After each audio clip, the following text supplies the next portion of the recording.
देखो भाई, electric potential energy of a dipole in external electric field. नहीं नहीं, यही तो लिखा था हमने, इलेक्ट्रोस्टैटिक। हाँ वही है, electrostatic potential energy of dipole. Electrostatic potential energy of dipole, यानी बेसिकली अगर एक डाइपोल को हमने एक्सटर्नल फील्ड में रखा हुआ है तो उसके अंदर कितनी पोटेंशियल एनर्जी होगी। अब पोटेंशियल एनर्जी कहाँ से आएगी, हमने पढ़ा था पोटेंशियल एनर्जी का मतलब हमेशा क्या होता है, कोई भी सिस्टम को अगर तुम उसकी लोअर या स्टेबल से अनस्टेबल पोजीशन लेके जाओगे, वापस आने की कोशिश करेगा और इस प्रोसेस में उसके अंदर पोटेंशियल एनर्जी स्टोर हो जाएगी। सही है, तुम किसी का हाथ मरोड़ रहे हो ऐसे तो वो वापस से आने के चक्कर में पोटेंशियल एनर्जी हो जाती है। स्प्रिंग है, खींच रहे हो, छोड़ते ही वापस जाएगी। धनुष बाण वो सब पढ़ा था हमने पोटेंशियल एनर्जी में, ठीक है ना। तो लिखो consider a dipole, consider a dipole is placed in an external electric field E as shown in the figure. E as shown in the figure.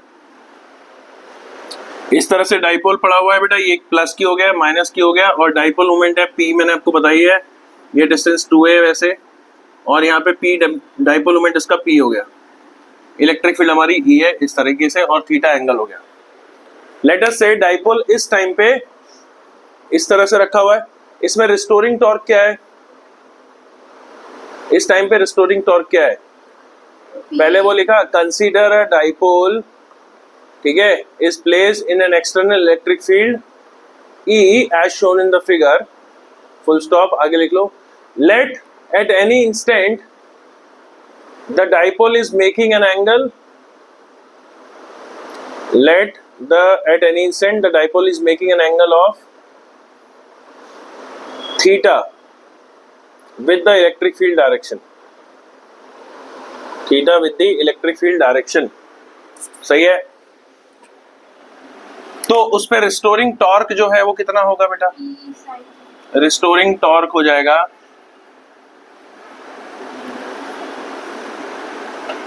PE sin theta.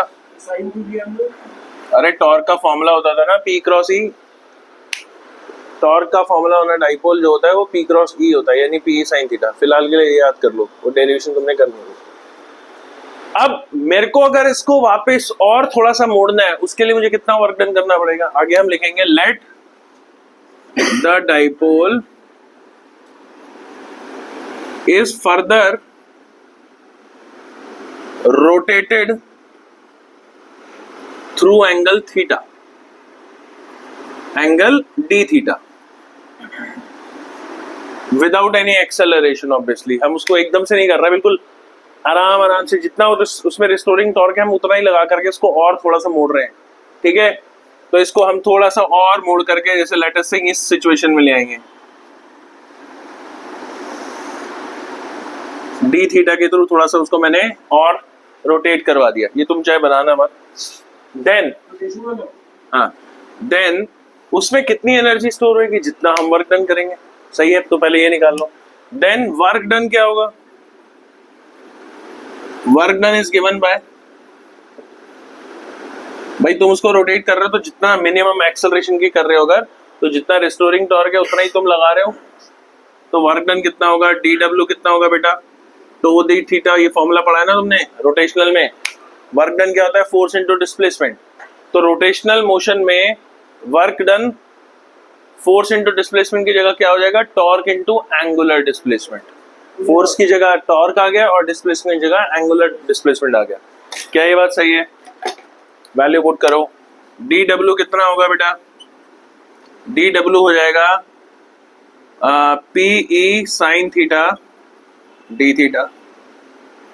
Clear है, integrating both sides हमें पता लग जाएगा कि total अगर उसको initially 0 से यहां तक लेके आए तो कितना हमने वर्क डन किया। इंटीग्रेटिंग बोथ साइड्स DW,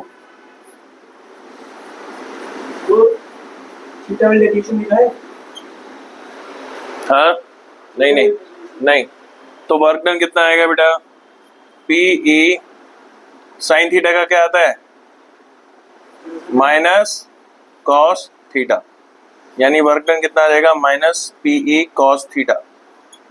सही है।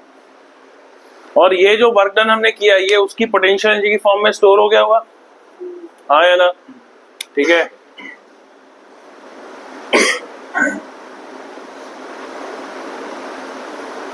This work done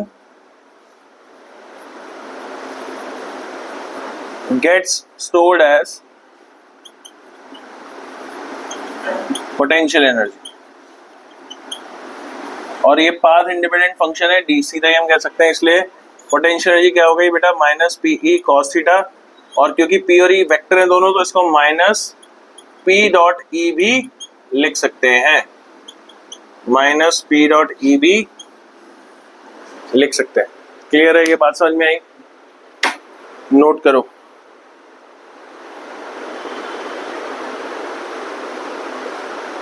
ठीक है, ये मैं भेज दूंगा यार आज, और मैं बिना उसके एडिटिंग के भेज दूंगा, क्योंकि इसमें चक्कर वही होता है यार, ट्रिमिंग करो ना फिर ऑडियो वीडियो का सिंक बिगड़ जाता है, फिर मैं बोल कुछ रहा हूँ लिख कुछ रहा हूँ, और वो ना इरिटेटिंग हो जाती है अगर इनके सब ध्यान नहीं दो तो भी। क्लियर है?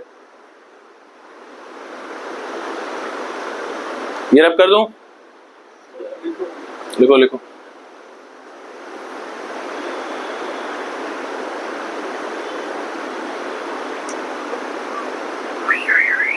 तो बेसिकली क्या हुआ है, पोटेंशियल एनर्जी उसमें स्टोर होगी डाइपोल में।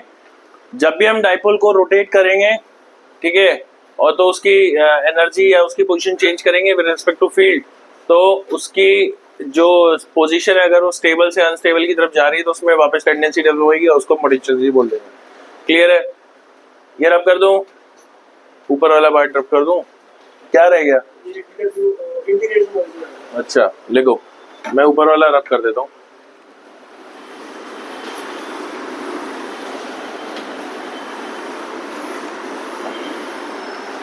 अभी एग्जाम में ना एक बार क्वेश्चन आया था, हालांकि अब जो क्वेश्चन आ रहे हैं बेटा उनके अंदर में ना कॉन्सेप्ट की क्लैरिटी होना और जरूरी हो गया, क्योंकि अब वो बिल्कुल ऐसे इजी सी क्वेश्चन नहीं आ रहे हैं। और वैसे भी हम जब कॉम्पिटिटिव एग्जाम देनी है, चाहे वो सीयूईटी हो या कुछ भी हो या कहीं भी जाते हो, और सबसे बड़ी बात है एप्टीट्यूड डेवलप करने की बात है, तो क्वेश्चन करेंगे तो अपने आप डेवलप होएगा। तो इसमें अगर आप देखोगे, हाँ बेटा, साइन थीटा का इंटीग्रेशन कॉस थीटा, इंटीग्रेशन में उल्टा होता है, इंटीग्रेशन में साइन का कॉस होता है माइनस में, डिफरेंशिएशन में कॉस का माइनस साइन होता है डिफरेंशिएशन।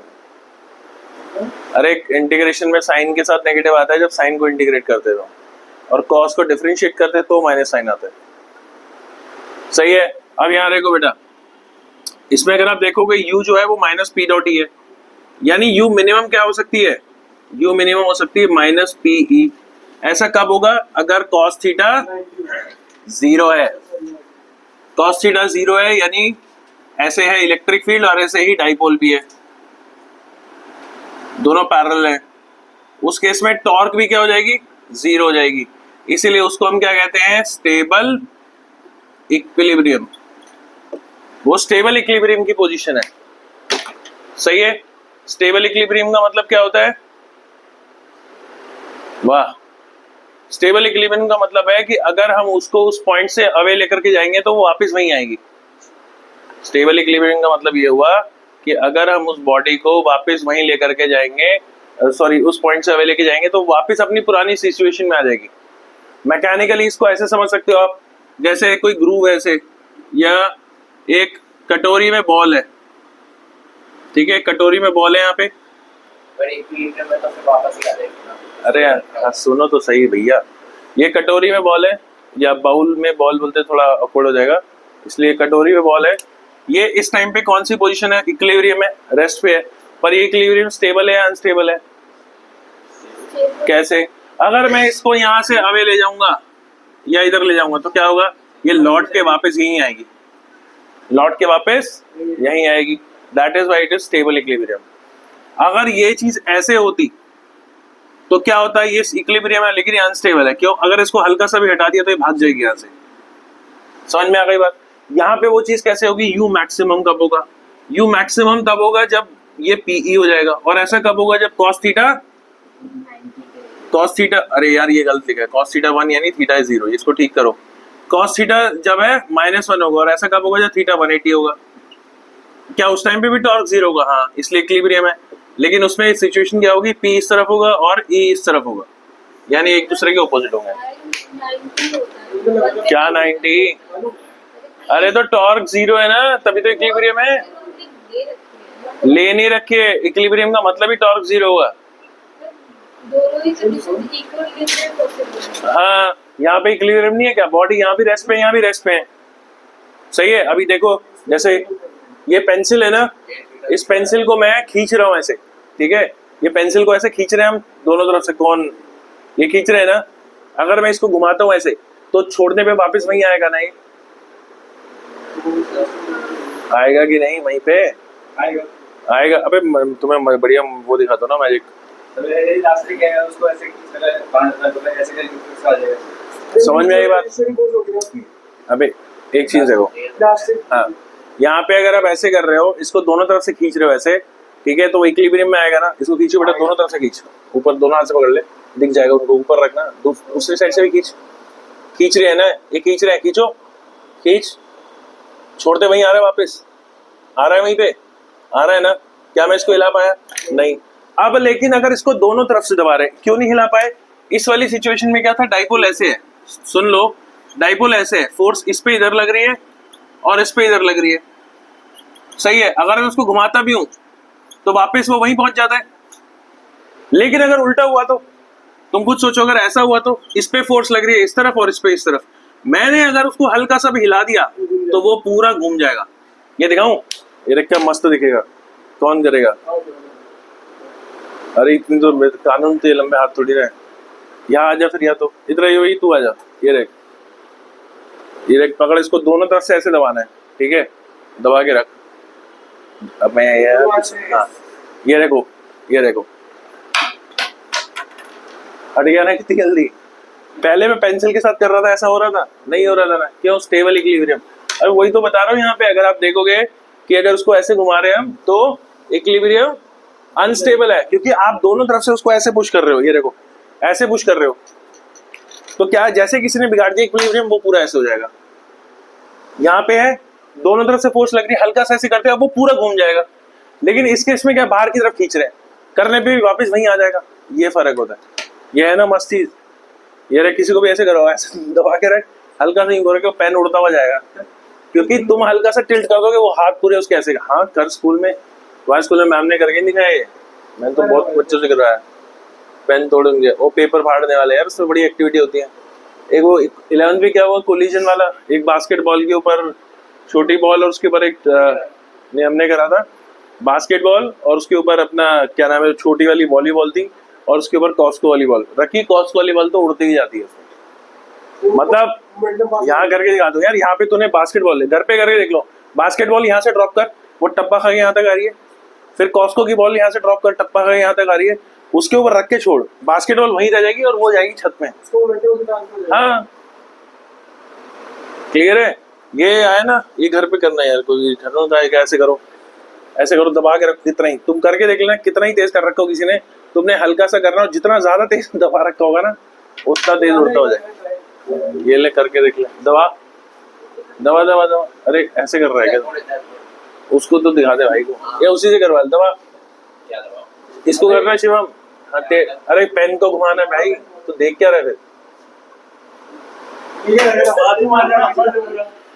हाँ लेकिन तूने अगर ऐसे पकड़ा होगा ना, हाथ मारेगा तो नहीं कर पाएगा कुछ। अच्छा बैठ जा बेटा, अब यार तुम क्या खेल मिल गया तुम्हें? रश्मित बैठ जा बेटा। ये किसका पेन है वैसे? अच्छा क्लियर है? तो इसको हम कहते हैं बेटा स्टेबल इक्विलिब्रियम, और ये हो जाएगा अनस्टेबल इक्विलिब्रियम। ये हो गया अनस्टेबल इक्विलिब्रियम, नोट करो इसको। अरे यार सिंपल सी बात है ना, तू दोनों तरफ से ऐसे दबा रहा है, अगर किसी ने उसको हल्का सा डिस्टर्ब कर दिया तो ये हो जाएगा ना, ये देख। अब तू खुद ही सोचना, पूरा ऐसे तू वजन लगा के खड़ा हुआ है और एकदम से दरवाजा कोई खोल देगा तो अंदर गिर जाएगा ना। जैसे वो मूवी देखा हो यार, कोई भागता हुआ रहा है, उसी दिन दरवाजा खोल दो तो वो सीधा मोमेंटम में निकल लेता है, यही तो होता है। वही चीज यहाँ पे हो रही है। ये रब कर दो नीचे वाला, हाँ लिख लो। और नीचे वाला इसमें cos थीटा 1 चाहिए हमें, माइनस पी cos थीटा होता है ना, तो cos थीटा 1 चाहिए। आपने 0 भी लिखा है। अरे यार cos थीटा 1 तब होता है जब थीटा 0 होगा, यानी वो पैरेलल है। ठीक है, नोट करो बेटा इसको।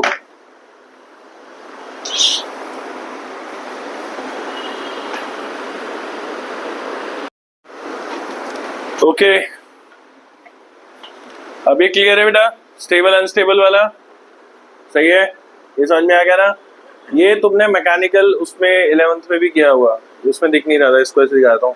ये देखो, करिए बेटा इसको, घुमाइए जरा बीच में से, अरे बीच में से घुमा देना, ऐसे घुमाएगी, पकड़ के घुमाइए ऐसे इसको, ठीक है, पेन ही फेंक दिया, ठीक है। अच्छा नेक्स्ट देखो आप, कि अगर हम डाइपोल को स्टेबल से अनस्टेबल में घुमा रहे हैं तो क्या कर रहे हैं हम, वर्क डन कर रहे हैं। तो जैसे क्वेश्चन आ जाता है, क्वेश्चन लिखो, calculate the work done in rotating the dipole, calculate the work done in rotating the dipole from its position of, calculate the work done, ठीक है, in rotating the dipole from its position of stable equilibrium to unstable equilibrium. यानी initially वो stable equilibrium में था, उसको घुमा करके unstable equilibrium में लेकर के गए हैं। आपको बताना है, वर्क डन बताना है by the external force and by the field. External force ने कितना वर्क डन किया और फील्ड ने कितना वर्क डन किया, क्लियर है। फिलहाल के लिए आप ये समझ सकते हो भाई कि work done by external field जो होता है ना, वो होता है आपका U फाइनल माइनस में U इनिशियल, और work done by the field जो होता है वो होता है U initial minus U final. ऐसा इसलिए क्योंकि फील्ड हमेशा उसको मतलब मोर स्टेबल पोजीशन में लेकर के जाती है, लोअर एनर्जी में लेकर जाती है, सही है, क्लियर है। अभी जैसे एक डाइपोल इनिशियली किसमें था, स्टेबल में था, और फाइनली अनस्टेबल पोजीशन में। यानी इनिशियली क्या था, इनिशियली स्टेबल मतलब थीटा इक्वल टू 0 था, तो U इनिशियल कितना हो गया, माइनस पीई, और फाइनली जो है वो अनस्टेबल पोजीशन में आ गया, यानी थीटा कितना हो गया 180 डिग्री, U फाइनल हो गया तुम्हारा पीई। तो इस फॉर्मूले के हिसाब से work done by the external force कितना हुआ भाई, फाइनल माइनस इनिशियल कितना आएगा 2PE, और इसमें work done by the field क्या हुआ, इनिशियल माइनस फाइनल, तो माइनस PE माइनस में PE माइनस 2PE। और ऐसा इसलिए हुआ है, आप देख सकते हो, हम उसको स्टेबल से अनस्टेबल में लेकर के आए ना, तो हमने जो वर्क डन किया, हमारा तो पाथ जिधर चल रहे हैं वो उधर हो रहा है, डिस्प्लेसमेंट तो पॉजिटिव आ रहा है, लेकिन फील्ड हर पॉइंट पे ओपोजिट, रिस्टोरिंग टॉर्क, हमारी जो अप्लाइड टॉर्क है और रिस्टोरिंग टॉर्क के ओपोजिट चल रही है, इसीलिए हम कह सकते हैं कि work done by the field जो है वो नेगेटिव है। भाई जैसे अगर मैं किसी मास mg को उठा के ऐसे ला रहा हूँ ऊपर, तो mg तो नीचे काम कर रहा है, तो what is the work done by me, positive, but what is the work done by gravity, negative, सही है। हाँ, और यही कारण है कि उसकी काइनेटिक एनर्जी नहीं बढ़ रही है। मैं अगर mg के बराबर फोर्स ला रहा हूँ तो उसकी एनर्जी कहीं नहीं, जहाँ पे छोड़ूंगा वहीं पे वापस चला जाएगा। अगर मैं उसको एक्सेलरेशन से ले आता हूँ ऐसे, तो मैं यहाँ छोड़ दिया फिर भी ऊपर तक गया, ये देखो मेरा हाथ तो यहीं तक गया ना, वो इसमें एक्सेलरेशन थी, ठीक है, तो इनर्शिया इसको ऊपर लेके गया। लेकिन अगर मैं अप्लाइड फोर्स उसके बराबर ही रखता हूँ, mg के बराबर ही, तो जिस पॉइंट पे मैं छोड़ूंगा वहीं से वो वापस चला जाएगा, ठीक है। रब कर दूं, आंसर समझ में आ गया, नोट करो बेटा इसको। डायरेक्टली पुट कर सकते हैं, हाँ मतलब जैसे कैसे डायरेक्टली, मतलब तो वो डायरेक्टली किया हमने, फॉर्मूला यूज किया है cos थीटा वाला, माइनस पी cos थीटा वाला, और क्या किया, ठीक है। अब हम एक क्वेश्चन में तुम्हें करा रहा हूँ जो इस बार उसमें आया है, जेई में नहीं, बोर्ड में, और बहुत हाई तोपा मचा रखी थी, लेकिन क्वेश्चन को इतना भी वो नहीं था, एंड एनसीईआरटी का इंटेक्स एग्जाम्पल था वो, एक 25 क्वेश्चन नंबर 25 आया था, वो भी एनसीईआरटी का इंटेक्स एग्जाम्पल था, सही है। बेटा पॉइंट वो है कि बाद में ये शोर मचाने से कि फिजिक्स का मुश्किल, यार फिजिक्स तो होती ही है ऐसी, वो इतना इजी कोई सब्जेक्ट ही नहीं है, वो तब इजी तभी जब उसको ढंग से समझ के चल रहे हैं। यही उसके अंदर खास है कि समझ लिया तो फिर बहुत इजी लगेगा, नहीं समझ में आया तो सबसे कॉम्प्लेक्स सब्जेक्ट है वो, ठीक है, क्योंकि कॉन्सेप्ट बेस्ड है। खाली कंटेंट याद करके जाओगे तो कोई गारंटी नहीं उस बात की। आपको फॉर्मूले सारे याद है, क्वेश्चन पढ़ के समझ नहीं आया फॉर्मूला लगेगा कैसे, ये कौन सा लगाना है, तो फिर फायदा क्या होगा। ये रब कर दूं। अच्छा ये देखो वैसा ही मिलता जुलता क्वेश्चन है, लिखो if two charges Q1 and Q2 having position vector R1 R2 are placed in an external field E equals to A by R square R cap, सही है। Find the potential energy associated with the system. Find the potential energy associated.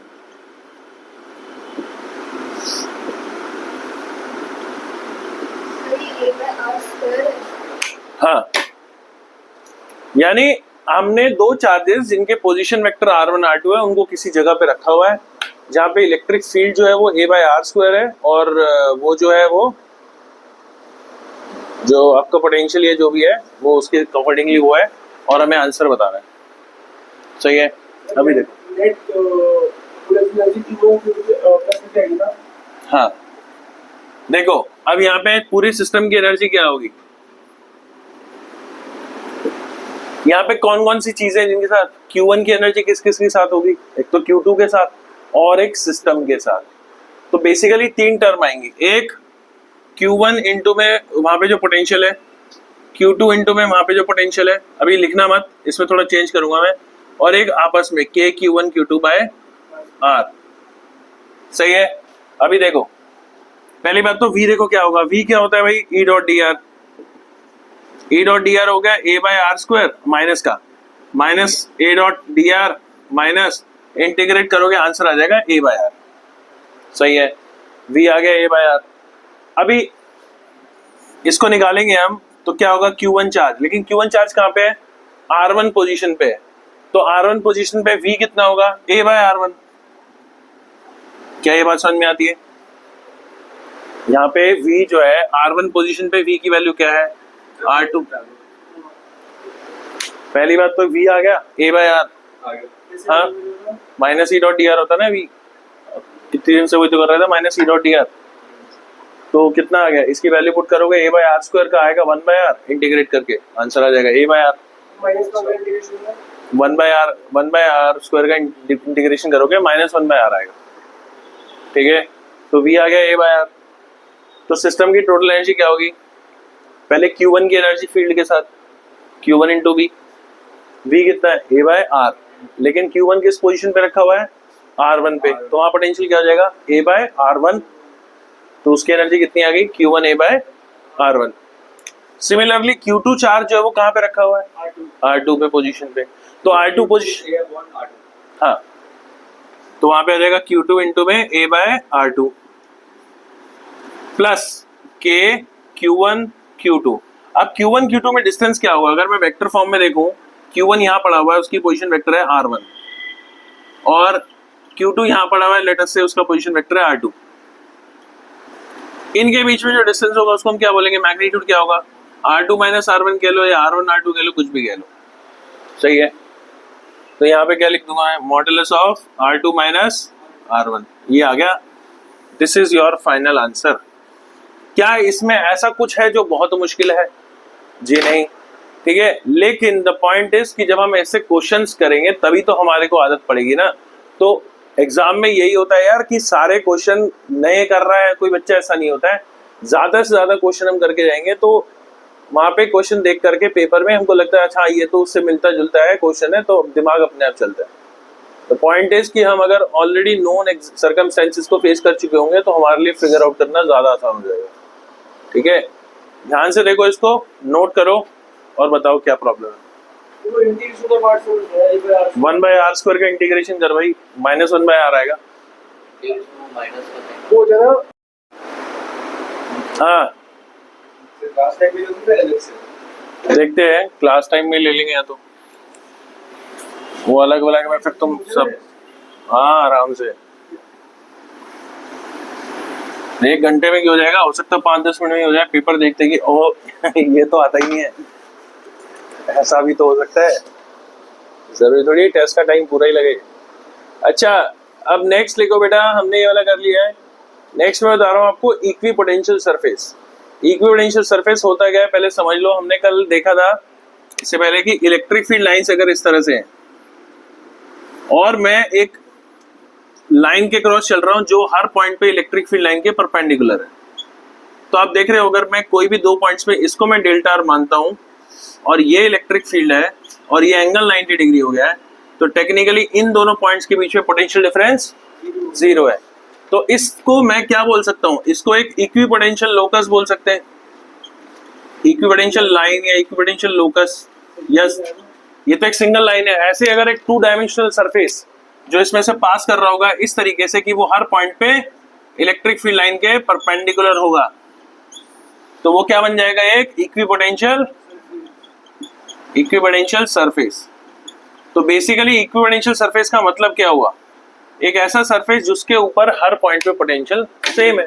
जैसे अभी हम first floor पे बैठे हैं, तो ये फर्स्ट फ्लोर पे हर पॉइंट सेम हाइट पे है, तो technically if you move from one point to another on this floor, you are not doing any work against gravity.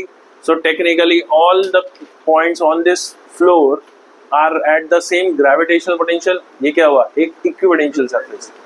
उससे ऊपर वाला फ्लोर वो इक्विपोटेंशियल सरफेस हुआ। ऊपर और नीचे में फर्क है, लेकिन इस फ्लोर पे कहीं पे भी घूमो आप ग्रेविटी के अगेंस्ट काम नहीं करोगे, तो ये क्या हुआ, इक्विपोटेंशियल सरफेस। क्लियर है? लिखो भाई इक्विपोटेंशियल सरफेस क्या होता है। इक्विपोटेंशियल सरफेस लिखो, इक्विपोटेंशियल सरफेस पहला पॉइंट बेटा, एक गिरा हुआ असाइनमेंट किसका है? अच्छा, इक्विपोटेंशियल सरफेस क्या होता है, पहला पॉइंट लिखो, it is a 2 dimension, it is a surface, कह लो इट इज अ सरफेस, ठीक है, on which all the points are at the same electrostatic potential. All the points are at the same electrostatic potential.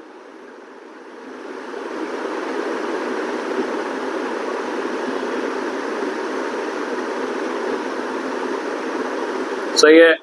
दूसरी बात, work done to move any charge between any 2 points, work done to move a charge, work done to move a charge between any 2 points on an equipotential surface is 0. On the equipotential surface is 0। मतलब आप देख सकते हो ना यार, work done 10th class में ही पढ़ा हुआ तुमने। वर्क डन क्या होता है, चार्ज इनटू में पोटेंशियल डिफरेंस। तो अगर पोटेंशियल डिफरेंस ही 0 है तो वर्क डन भी 0 है। और बात वही होगी जैसे अभी बताया मैंने आपको कि हम ग्राउंड पे वॉक कर लें, कितना ही वॉक करवा लो, दिक्कत नहीं होती हमें, क्योंकि हमें ग्रेविटी के अगेंस्ट काम नहीं करना है। ठीक है, यहाँ से सामने अगर आपको रोड के क्रॉस जाना हो, जितना ये लेंथ है, लेट अस से 500 मीटर, मैं बोला 500 मीटर वॉक करके जाओ तो चले जाओगे, लेकिन 500 मीटर वर्टिकल हाइट पे क्लाइंब करना है, सीढ़ियाँ चढ़ना होगा, तो उसमें आफत आ जाएगी, है ना। ग्रेविटी को लगी कैसी बातें कर रहे हैं, अभी अटैक आ जाएगा। अरे चल रहे हैं तो ग्रेविटी कहाँ काम कर रही है उसमें, जब तू हॉरिजॉन्टल सरफेस पे चल रहा है तो ग्रेविटी के अगेंस्ट कहाँ चल रहा है। कूदने की जरूरत नहीं, सीढ़ियाँ चढ़ रहे हो तब भी ग्रेविटी के अगेंस्ट जा रहे हो आप। अगर तुम इंक्लाइन प्लेन पे चढ़ रहे हो तब भी थक जाते हैं ना जल्दी, क्यों। अरे माउंट एवरेस्ट है कितना, मुश्किल से 8 किलोमीटर है यार, 9 किलोमीटर लगा ले, तू 9 किलोमीटर वॉक कर सकता है, लेकिन 9 किलोमीटर चढ़ने में हालत खराब हो जाएगी। 2 किलोमीटर वॉक कर सकते हो, लेकिन 2 किलोमीटर सीढ़ियाँ चढ़ जाओगे क्या, नहीं। अगर मैं एक फ्लोर को 7 मीटर या 8 मीटर भी मान लूं तो 10 फ्लोर कितना हो गया, 80 मीटर, 100 मीटर, 100 मीटर मान ले 10वां फ्लोर है, 100 मीटर वॉक करने में क्या ही खिंचता है, कुछ भी नहीं, ठीक है। लेकिन 100 मीटर कभी आप चढ़ के जाओगे तो आपको पता लग जाएगा ग्रेविटी के चल रहे जब। कभी चढ़ के गए हो 10 फ्लोर? मैं गया था 9th फ्लोर पे, मेरा हार्ट बीट इतना हो गया था, ऐसा लग रहा था हार्ट ही बाहर आ जाएगा। तो सेट्स मार देते हैं 15 सेट मार देते 5 15 सेट ऐसे ऊपर ही ना करके हाँ, तो मैं भी गया था एक बार जिम में कि 15 सेट मारो। मैं चौथे सेट में ऊपर से ही बाहर भाग गया घर। अरे एक जिम में गया था, बेसमेंट में था, तो उसमें ऐसे उसने बोला यहाँ से सीढ़ियाँ ऊपर जा, नीचे आ, ऊपर आ, नीचे आ। नहीं, ट्रेडमिल भी थी, लेकिन उसने मेरे को देखा कि भाई तेरा ट्रेडमिल से कुछ नहीं होगा, तो ऊपर जा नीचे आ, ऊपर जा नीचे आ। मैंने कहा पागल यार। और वो ज्यादा बहुत बड़ा भी नहीं था, यंग साइड कोई नया नया ट्रेनर, मेन जो जिसका जिम था उसने अपने अंडर कोई रखा होगा। अबे एक्सपेरिमेंट नहीं कर रहा था, थोड़ा कम एज का ही था, मतलब हो गया यार 22 साल का हुआ, तो वैसे ही ईगो हर्ट हो रही है कि यार ये सिखा रहा है मेरे को यार, है ना। तो बार बार कर रहा है यार, थोड़ा करो, क्या कर रहे हो क्या कर रहे हो। मैं चौथे में ऊपर से भाग के घर चला गया।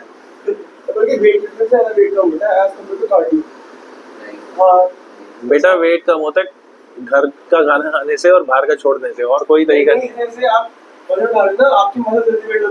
मैं उठा के ना फिर बाहर, चलो छोड़ो, कोई नहीं यार, छोड़ो यहाँ जो मेरे को, ठीक है। समझ में आ गई बात, क्लियर है। नेक्स्ट पॉइंट लिखो, electric field lines are always perpendicular, या नॉर्मल लिख लो, electric field lines are always normal to an equipotential surface. Electric field lines are always normal to an equipotential surface at every point. मतलब ये आपको equipotential surface sketch करना होगा अगर, तो इक्विपोटेंशियल सरफेस स्केच करने में ये बड़ा काम आएगा कि किसी भी पॉइंट पे इलेक्ट्रिक फील्ड लाइंस हमेशा उसके परपेंडिकुलर होंगे। अभी जैसे मैं आपको बना के दिखा रहा हूँ इक्विपोटेंशियल सरफेस, ध्यान से देखो, ठीक है। उसमें एक चीज और नजर आएगी, वो पॉइंट भी मैं बाद में बनाऊंगा। जैसे हमें बनाना है बेटा, हाँ हमें बनाना है एक आइसोलेटेड चार्ज के लिए इक्विपोटेंशियल सरफेस। बनाओ जरा, कैसे बनाओगे मैं दिखा रहा हूँ। आइसोलेटेड चार्ज के लिए इक्विपोटेंशियल सरफेस कैसे बनाएंगे, जैसे तुमने एक चार्ज लिया, उसमें से इलेक्ट्रिक फील्ड लाइंस निकालोगे,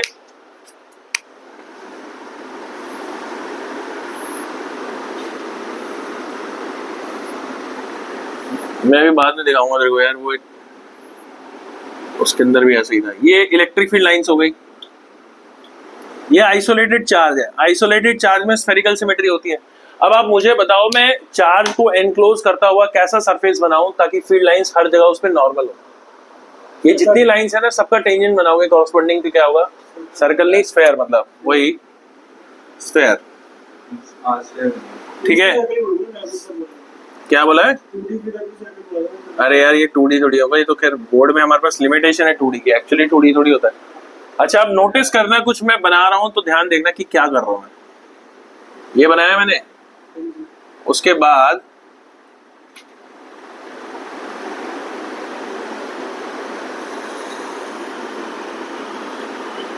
ये थोड़ा ड्राइंग के बाद जाना, तुम्हारी इससे भी गंदी है, ठीक है। क्या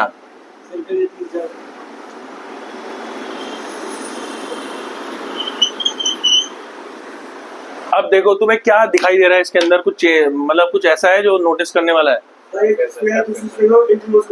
वाह अद्भुत। और कुछ तो जैसे जो हम दूर जा रहे हैं सब बड़ा होता जा गैप, अरे गैप बढ़ रहा है, सक्सेसिव स्फेयर्स के बीच में गैप बढ़ रहा है। अगर आप यहाँ पे देखोगे, यहाँ पे जो गैप है डेल्टा आर है, ये थोड़ा कम है, यहाँ पे थोड़ा और बढ़ गया, और यहाँ पे और ज्यादा बढ़ गया।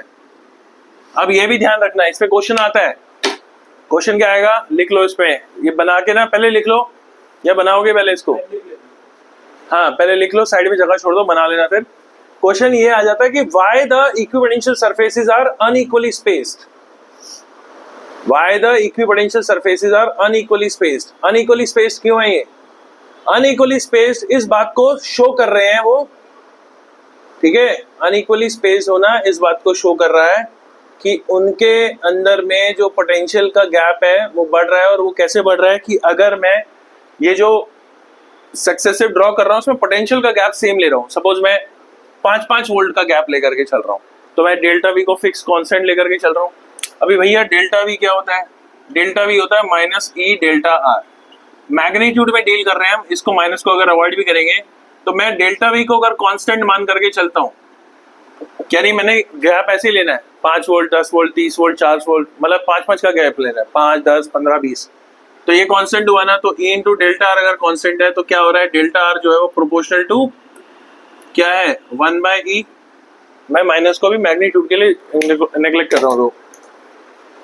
तो डेल्टा आर क्या आ रहा है बेटा, प्रोपोर्शनल टू 1/e। इसका मतलब क्या हुआ, अगर इलेक्ट्रिक फील्ड डिक्रीज करेगी, if electric field decreases delta R will increase. समझ में आ गई बात? इसीलिए जब हम चार्ज से दूर जा रहे हैं तो इलेक्ट्रिक फील्ड क्या होती है, k/r²। इलेक्ट्रिक फील्ड कम हो रही है, गैप बढ़ रहा है लाइंस के बीच में, आप वो भी देख सकते हो, तो डेल्टा आर बढ़ेगा। इलेक्ट्रिक फील्ड घटेगी तो डेल्टा आर बढ़ेगा। नोट करो, अनइक्वली स्पेस्ड, वही तो बता रहा हूँ यहाँ पे मैं, ठीक है। कि अगर आप वहां पे देखोगे कि जो है आपका डेल्टा वी को अगर कांस्टेंट मानते हो तो delta r proportional to 1/e है। ऐसे ही लिख देंगे ये, because if delta V equals to, यही इसका आंसर ही तो है कि डेल्टा आर, यानी जो गैप है, डेल्टा आर गैप है ना, वो गैप जो है वो इंक्रीज होता चला जाएगा अगर इलेक्ट्रिक फील्ड डिक्रीज हो रही है तो। ठीक है, मैं तुम्हें एक डायग्राम दे रहा हूँ इसी के ऊपर बेस्ड, उसके अंदर इक्विवेलेंशियल सरफेस बनाना, तुम्हें शायद थोड़ा और क्लैरिटी हो जाए। ये जो लाइन मैंने लिखी है, सपोज करो इक्विवेलेंशियल लाइन ये है, सॉरी इलेक्ट्रिक फील्ड लाइन है ये लो,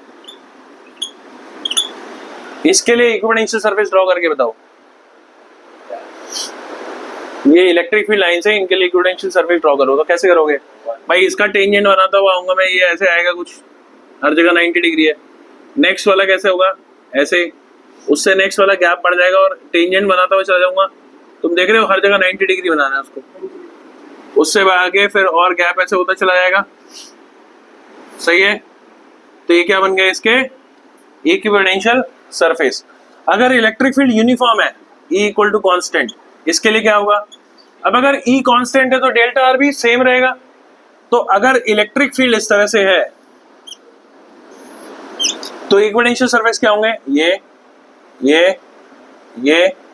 और ये और ये, और ये इक्वली स्पेस क्यों है, क्योंकि भैया delta r proportional to E है, E कांस्टेंट है तो डेल्टा आर भी कांस्टेंट है। डांस तो नहीं निकल जाएगा तेरा। हाँ। करो नोट करो। ये मेरी वीडियो खराब करने के लिए पूरी बारात लेके आया है। बनाओ, मैं बना, नहीं तो फिर तुम भी ट्राई करो बेटा। मेन लॉजिक यही लगाना है, एक तो ये, और दूसरा ये कि इलेक्ट्रिक फील्ड हमेशा परपेंडिकुलर रहेगी। जैसे मैं उसके लिए बना रहा हूँ डाइपोल के लिए, तो डाइपोल में क्या होगा, एक पॉजिटिव है एक नेगेटिव है, ठीक है। तो ये नेगेटिव है, डाइपोल के लिए इलेक्ट्रिक फील्ड यहाँ से आ गई, यहाँ से आ गई, ये वायर नहीं है, इलेक्ट्रिक फील्ड लाइन से है, ठीक है। इस तरह से, अरे यार इक्विपोटेंशियल सरफेस बनाना है। अभी लॉजिक देखो, ध्यान से देखना, अभी पहले समझ में आ जाएगा। पहली बात देखो, इस साइड में इलेक्ट्रिक फील्ड, यहाँ समझ लो बेटा, यहाँ पे अगर आप देखोगे इलेक्ट्रिक फील्ड लाइन इधर साइड में कम है, इधर ज्यादा है, यानी यहाँ पे गैप कम होगा और यहाँ गैप ज्यादा होगा। तो यहाँ से अगर आप टेंजेंट बनाते हुए चलोगे, देखो खुद से टेंजेंट बनाता हुआ चलूंगा मैं, तो कैसी बनेगी, जो ज्वाइन करने पे कुछ इस तरह से। सिमिलरली यहाँ पे ज्वाइन करने पे क्या बनेगी, ऐसे बनेगा। इसको और ज्वाइन करोगे आप, वो गैप और ज्यादा बढ़ जाएगा। यहाँ पे करोगे ज्वाइन, वो गैप और ज्यादा बढ़ जाएगा। अब यहाँ पे अगर आप टेंजेंट बनाते बनाते बनाते आओगे तो क्या वो बिल्कुल सीधा ही निकल जाएगा। तो देख रहे हो, इक्विपोटेंशियल सरफेस कुछ इस तरह से बनेंगे, सबका टेंजेंट जोड़ो, ये जुड़ता तो फ्लैट ही बन गया सीधा ही। समझ में आ गई बात? मैं इसका नेक्स्ट बनाने वाला था, मैंने सोचा इसका टेंजेंट बनाता हूँ, तो टेंजेंट ऐसे बना, इसका ऐसे ऐसे ज्वाइन करते करते स्ट्रेट लाइन ही बन गई वो। हाँ, समझ में आई बात? अरे टेंजेंट यानी परपेंडिकुलर, ये आपस में टेंजेंट, सॉरी परपेंडिकुलर बनाऊंगा जब, हाँ परपेंडिकुलर, सही है। हाँ अब अगर एक पॉजिटिव और दूसरा भी पॉजिटिव है, इसके लिए फील्ड लाइंस कैसी होंगी बेटा? यहाँ से ऐसे देखता जा, मैं बना रहा हूँ, पहले देख लो फिर उसके बाद।